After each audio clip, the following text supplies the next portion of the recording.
Варшавын их сургууль Польш дахь хамгийн том өндөр амжилттай их хөгжилтэй 45 мянган оюутантай их сургууль ном байна.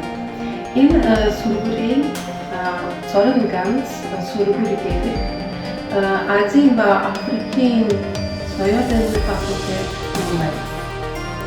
Энэ сургуулийн захирлын Агата Баряс-Ложинская ном байна. Би 80 оноос Монгол дахь очиж үзээд тэгээд Монголын их сургуулийн Монгол хэл сургуулийн танхимын оюутнаар суралцж байсан. За тэгээд сургуульдаа өндөр амжилт их хөгжил сайн нэг хүсэж байна. Хатан өндөр Монгол улсын сургуулийн Монгол хэлний судлалын танхимын эрдэмтэн багшлаар оюутан хамт олон.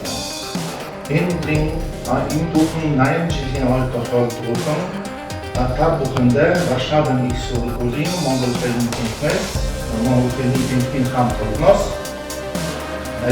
хатун баярын мэндийг хүргэе. Та бүхэн хийсэн хөв нэмэр оруулсан Монгол судлалын дэмжиг хөгжүүлэх хөв нэмэр оруулсан Kita өнөрөөр үнэлж байгаа ирээдүйд цаашийн илүү өргөжиж болтугай Монгол улсын их сургуулийн Монгол хэлний танхимын 80 жилийн ой баярын мэнд хүргэе.